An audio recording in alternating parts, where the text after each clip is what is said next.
Dans moins de 30 jours déjà se déroulera la plus prestigieuse compétition en Afrique et il faut déjà se demander qui sont les 27 joueurs que Regragui devra appeler pour faire partie de l'aventure.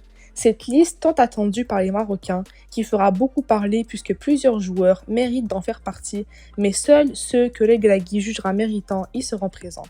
Dans cette vidéo, il sera question de vous dire ma propre liste de 27 joueurs et n'hésitez surtout pas à en faire de même en commentaire. Avant de commencer, n'oubliez pas de vous abonner, liker, partager et commenter si vous aimez le contenu, car c'est vous la force. En commençant avec les gardiens, où je ne ferai aucun changement aux autres listes, j'appellerai Yassine Bouloum sans hésitation, avec Mounir El Rajoui et finalement Mehdi Ben Abid.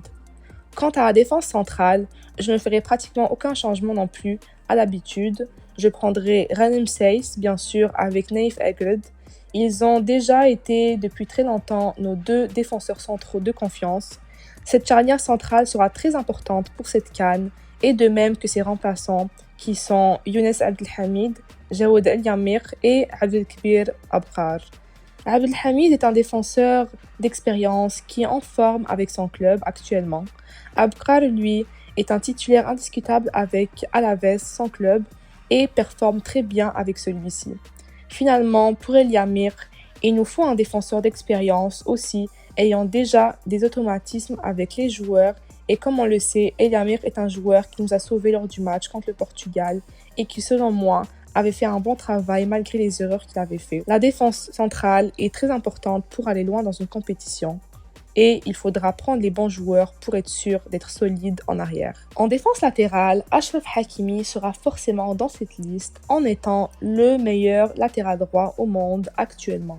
Malgré ses prestations douteuses avec le Maroc ces derniers mois, je suis certaine qu'il sera un facteur très important pour cette CAN, tout comme Noussair Mzraoui qui lui est actuellement blessé, mais que j'appellerai tout de même, sachant que des rumeurs circulent disant qu'il sera apte à jouer cette Coupe d'Afrique. C'est un joueur important lui aussi, malgré que lors des derniers matchs que nous avons pu voir avec le Maroc, il a eu un peu de difficulté à gauche puisque ce n'est pas son côté habituel. Toutefois, il reste un joueur cadre très important et technique, titulaire indiscutable avec le Bayern de Munich. Ensuite, j'appellerai Yahya Attiatullah, qui lui est un joueur qui est fait pour l'Afrique, certes pas le plus technique, mais pouvant être très utile pour la compétition. Habitué avec le jeu en Afrique, il peut facilement remplacer Mzraoui à gauche lorsque ça sera nécessaire. Contre des équipes jouant physique, il sera le latéral gauche nécessaire puisque Mzraoui, lui, est plus fragile sur son côté. Ensuite, sachant qu'il ne reste plus de temps pour tester d'autres latéraux, je prendrai comme quatrième latéral Ayoub El Amloud qui lui a déjà été présent lors des 2 derniers rassemblements. Ce joueur a déjà été intégré au groupe et a sûrement créé certains automatismes avec les joueurs malgré qu'il n'ait toujours pas joué de match avec ceux-ci.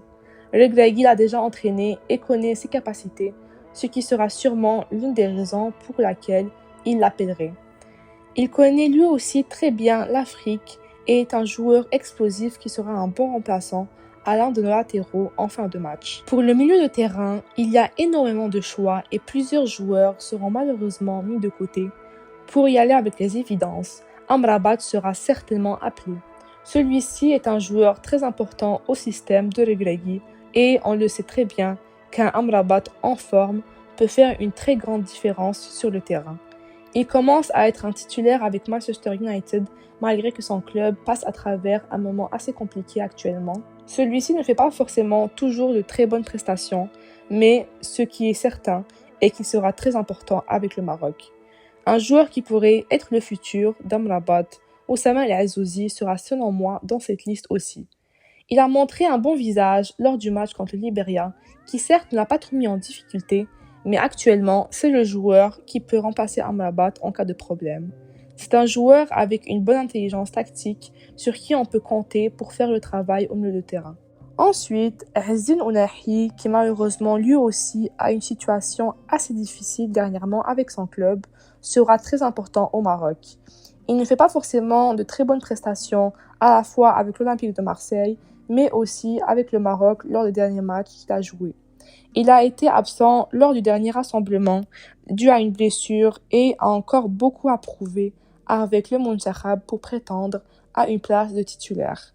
Ce joueur nous a fait des merveilles en Coupe du Monde et je m'attends à ce qu'il montre un bon visage lors de cette CAN, car on aura grandement besoin de lui pour retrouver notre trio du côté droit. Bilal El-Khennous, lui, contrairement à Ounahi, nous a beaucoup épaté lors des derniers matchs avec le Maroc et continue à briller avec son club. Il est très jeune, mais pour son âge, son jeu est très mature et il a une vision de jeu énorme. C'est pour cela qu'il fera partie de l'aventure avec les autres lions. J'appellerai aussi Selim Mlah, puisque lui aussi, contrairement à ce que certains peuvent penser, est très utile et apporte de l'impact lors des matchs. Certes, ce n'est peut-être pas toujours ce profil dont on aura besoin lors de nos matchs en CAN, mais contre des équipes où il faudra être solide, il sera un atout important. Sans aucune hésitation, notre pépite marocaine Ismaël Saibari sera appelé. Il est très bon avec le PSV Eindhoven depuis le début de la saison, enchaînant les buts, les passes décisives et les bonnes prestations. Avec un joueur polyvalent et visionnaire sur le terrain, doté d'une technicité et d'une qualité de jeu que peu à son âge ont, il peut vraiment apporter sa touche sur le terrain. Harit a aussi une bonne saison avec l'Olympique de Marseille et après avoir manqué à la Coupe du Monde, je pense qu'il sera prêt à en découdre lors de cette CAN. Finalement, pour le dernier joueur au milieu de terrain, j'ai beaucoup hésité entre Benjamin Bouchouari, Amir Richardson et Neil El Ainaoui, sachant que tous les trois sont des joueurs très talentueux.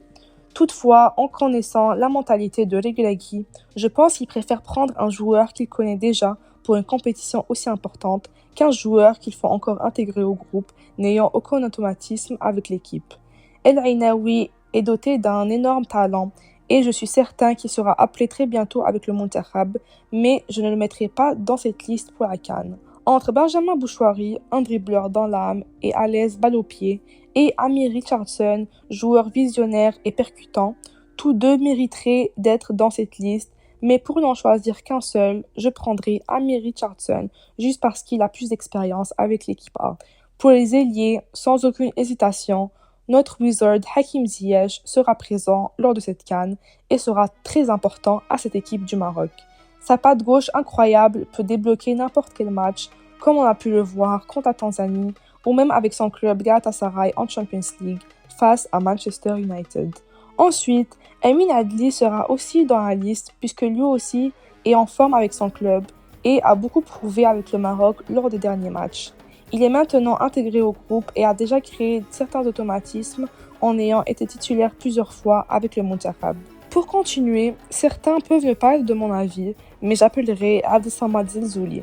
Certes, il n'a pas été satisfaisant lors des nombreuses fois que celui-ci a eu l'occasion de jouer avec le Maroc, comparé à un Adli qui est arrivé après lui et qui a déjà été décisif, mais je pense que Zelzouli a un certain potentiel et peut-être qu'à tout moment, il peut faire la différence lors d'un match.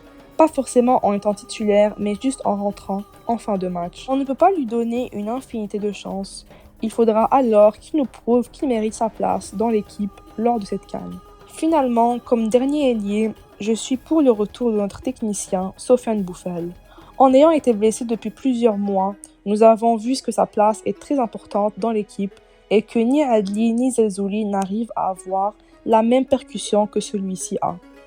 On aura grandement besoin d'un Boufal en forme ou pas, puisque sa présence au sein de l'équipe est importante. Pour terminer avec nos trois attaquants, je prendrai les mêmes que d'habitude, soit Youssef El-Nasri du FC Séville. C'est un bon joueur qui sait être décisif lors des bons moments et j'en suis certaine qu'il nous montrera une bonne image lors de cette compétition.